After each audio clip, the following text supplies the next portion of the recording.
hype, and I made 1,000 of the T-shirts again, and only Doing more sold bricks. like 400. And I'm like, what am I going to do with 600 shirts? And learning the business and learning how do you scale and how you take your time and scale and stuff like that. So I start doing that, which is very important. Yeah, very much so. We still learning. Oh yeah. Now.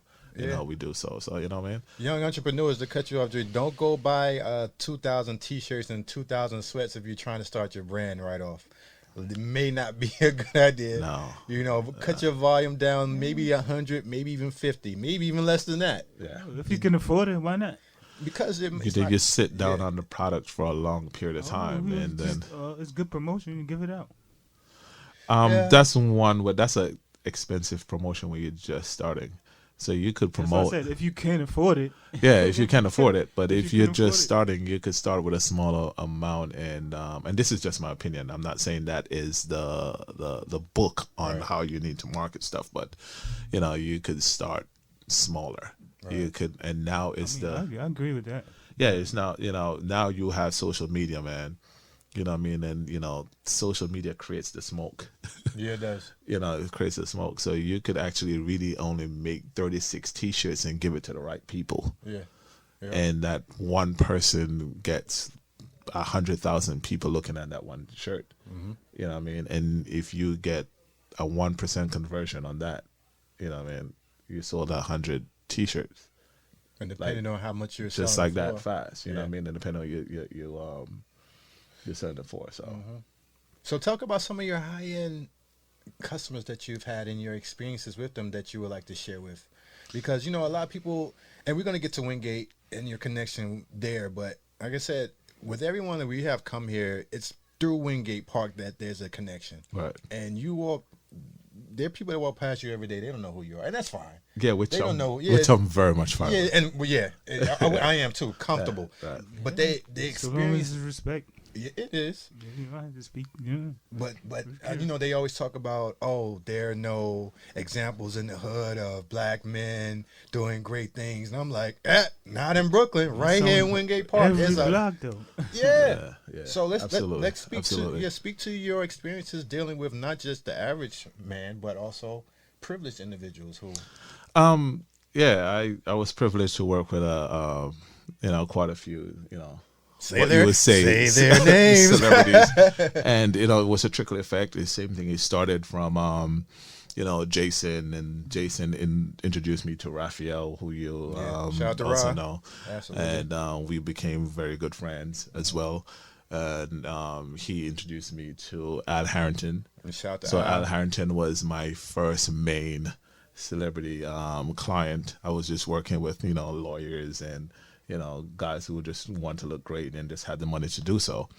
So he was my first main client, celebrity client. Right. And we hit it off. Stack too, right? Yeah. So everything was because, my first maybe 4 years I did not market myself at all. I just went by word of mouth back then. It was kind of like I was so-called in the hood, let's use that word, in the hood, or in my neighborhood, to be honest with you, because I don't really like to say that much. Right. And I'll just walk around and they don't know my other side, what I really do as well. So, and I just believed in word of mouth. Once you tell the next person, it just kind of like on it, they're going to do it. Giving out the business cards at the time and, trying to do this upselling thing. Wasn't my thing. Business cards was a thing. I think Instagram is the business card now. Yeah. That's it.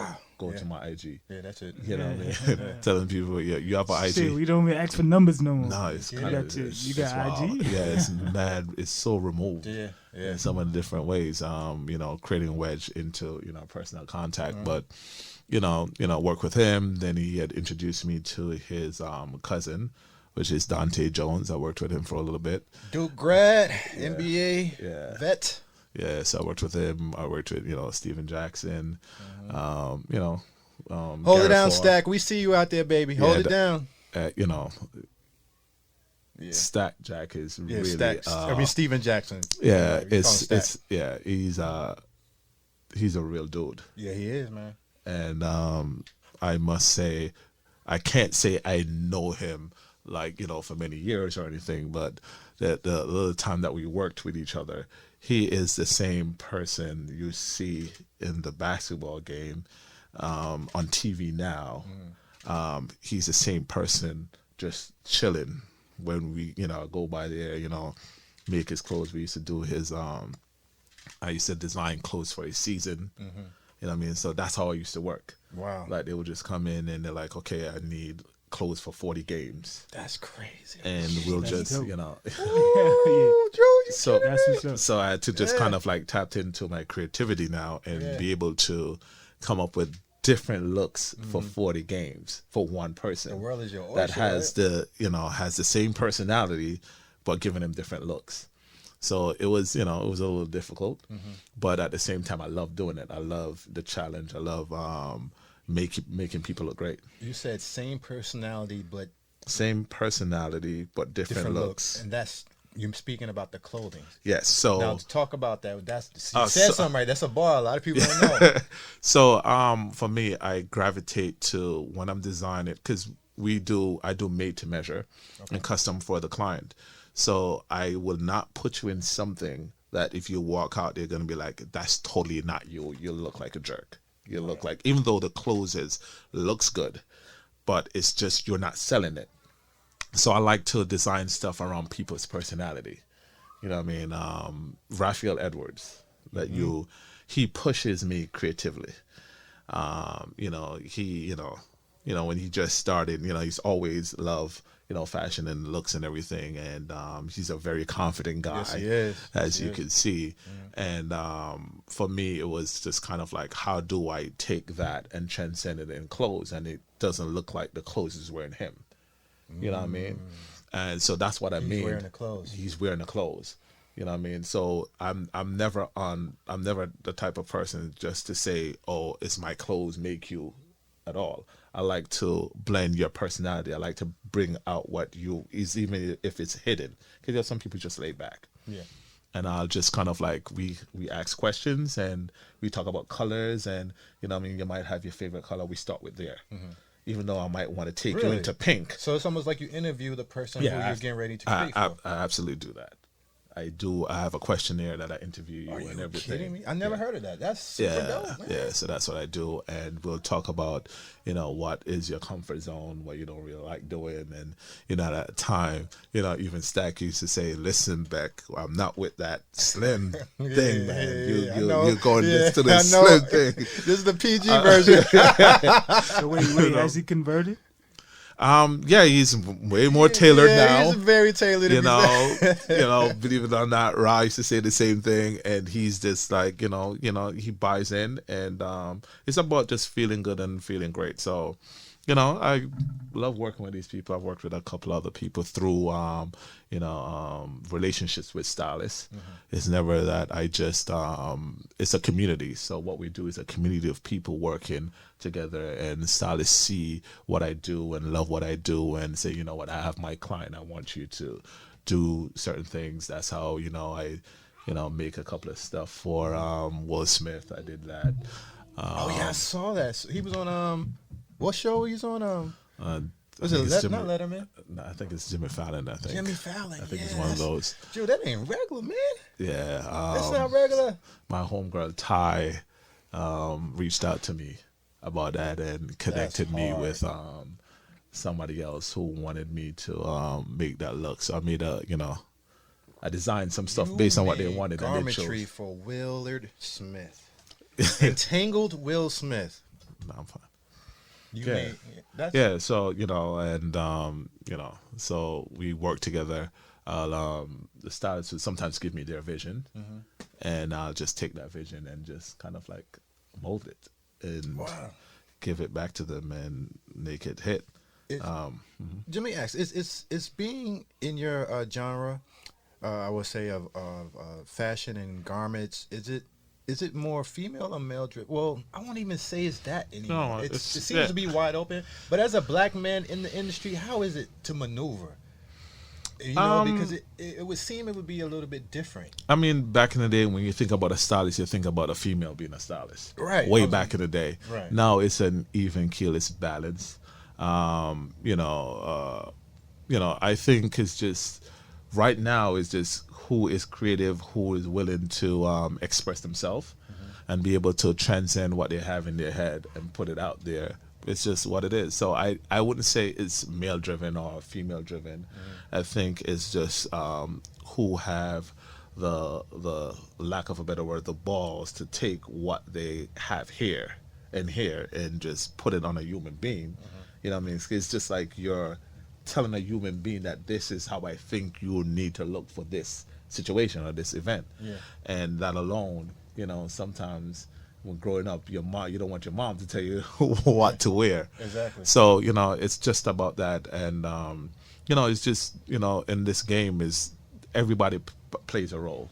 You run into roadblocks, you run into obstacles, you run into people who don't want you to get to certain level in your life. That happens in every single thing we do. You know what I mean? We just have to make the best of it. Right. Very nice. Very nice. So let's talk about the runway. We'll go into that a little bit. Fashion Week 2020 was a success for you. Can you put up some applause for that, Dr. Dre? One of the few runway shows that were actually able to be presented due to COVID shutting down everything. Right. So not specifically just this one, but how is your experience putting together a show to present your new garments to the people? How is that, and the work that goes behind it, the experience of it? Yeah, it's from getting your models. It's nerve-wracking. Yeah, I've seen it. It's it's nerve-wracking. It's hectic. It's stressful. It's fun. It's definitely teamwork. Because if I sit here and say that I did it by myself, I will be lying. It's everybody that's around me play a little part. You know what I mean? Everybody put their little 2 cents in. Somebody help me to get fabric here. Somebody go here and pick up this for me. It's just many different things. Any people you want to put out there that really I mean, the first time I did a fashion show, Sandra Velez. Okay. She worked with what's his name again? Russell Simmons' wife. Kamora Lee. Okay. She had worked with her for years, and and she is a cousin to a friend of mine as well. Okay. And he's always kind of believed in my looks and everything and the things that I did. And he introduced us, and she again bought into the vision, and she's like, you need to do your first show. Yeah. And what year was this? You remember your first show? Yeah, that was 5 years ago. Really? That was your first one? First show 5 years ago. It seems like before it was just kind of like people, as I said, it's really only 5 years ago I started to kind of like go really come hard to the forefront and everything. And because before I just I got introduced to different clients just by, oh, that looks great on you. Who did that? And that's all my business was. And at one point I was doing about 6 athletes, and that made me busy throughout the year because some had to do looks. Yeah, I had to do 40 games, 20 games, stuff like that. So I was it was hectic for me, and it's not just games. After their games, they want something for the summer, right? Or they have a New Year's event. So I was. But always that means you're working. good too, because they could not come back. We're like, we ain't coming back to that Beckemberg guy. Yeah. I must say, sometimes I surprise myself too. Yeah. So it's cool. That's an interesting feeling too. Yeah. When you are creative, and to all the creatives out there, I'm sure you understand when you do. Sometimes, of course, you have the times when it doesn't go right, and it's like, I didn't see it. But when it hits, when you're trying to create something and it hits, and it's a 500-foot homer, you're like, whoa, that's tough. Yeah, you're gonna like this. Yeah, that's a great feeling, man. So the fashion show was it was a different level to what I was doing, and it seems you level up every year too. Because 2020, thank you. You shout out to the Tillery, everybody, good people there. Yeah, shout out to the Tillery. Yeah, man. Sure. All the people that showed up for the 2020 runway show, man, it was spectacular, man. You know, it was a lot of good ones in the city, of course. Oh, let me just speak to you. What is your relationship with the Brooklyn Circus? I see that you have. Ouija. Yeah, Ouija Mr. Theater. Theodore. Yeah, Ouija Theodore. Yes. I knew Ouija in, passing and, hi here and there, whatever. And we did I entered a competition, is it 3 years ago? Mm-hmm. I must say, yeah. I know time flies. Sometimes I lost time. And how I found out about it is in passing. He said to me, they're having a competition for designers. I think you should enter. I was like, well, okay. And I didn't really, do it. Right. And then I saw him again. He was coming to see somebody else, and he saw me, and he's like, oh, so did you enter the competition? And I was like, so at the time, I didn't know that he was, chosen to be the mentor. And he's just like, you should enter. And I was like, you're trying to put you on a game. I reluctantly just like, because, for some reason, not to down myself, but I never feel like, okay, competitions and me being lucky, like, okay, I'm going to win something, whatever, is, it's just, that's a whole different story. Right. And I entered, and I won. Did you? Yeah, so I won the competition. I think, first place out of, like, I think it was 2,000 entry. Come on now. Come on now. What are we talking about? Yeah, so it was just kind of like. How was the competition? Were they good? Did you see some of their work? Yeah, I saw 3 other people stuff, and I'm like, yeah, they're dope. All right. They're really dope. I was told afterwards, based on people gravitating to this, I designed a blue coat that had a red stripe going across the chest. I saw it. I saw the picture. Yeah, and that brought it over the edge, I think. And and they showed me a lot of love, and Ouija mentored me through, because for me, I know made to measure and custom. The world of retail and doing bulk and planning, for drop dates and stuff like that is not something that I came from. I came from, see this one client, this is what he loves, we sketch, I deliver. So that was my game. Nice. You know what I mean? So, he mentored me through a lot of those kinks. Nice. And it's good to have that. A good mentor who really cares to show you the road. He showed me, game and all of that. And, of course, we know the Brooklyn Circus back then. And, he had relationships with the rich young, all of that type of stuff. And, he did his thing. And he was definitely one of the successful black designers in Brooklyn that really did it, and also made me aspire to also do it, because somebody that I kind of known and seen pass and did it. It's a big difference when you turn on your TV and you see a celebrity dude, when you find somebody in your hood or somebody that's kind of like, 2 peoples away from like you. Like when you say regular, not regular, but regular. This guy did it. And so for me, for where I am now, which, hopefully, further next year when we have this conversation again. For sure. A lot of people have played parts in my life. Some are still here, some is not. The game is the game. Yeah, helped me, and I must say I have to give, thanks to them. To Ouija. Shout out to Ouija Theater, Brooklyn Circus. It ain't too many of y'all out here that are black men in Brooklyn that are. What's up, man? I was just about to say, do you have like a list of black up and coming designers that you want to shout out, or that you want to say that look out for, something, anything like that? There's, I wouldn't say up and coming, but there's a few black designers that I admire doing their thing. Faye Noel is one of my favorite female designer. She's doing her thing. I love her. She plays with fabrics and everything. Shout and prints. Side. She's from Grenada, I think. Is she? Yeah. Okay. Nice. So she's from the Caribbean as well.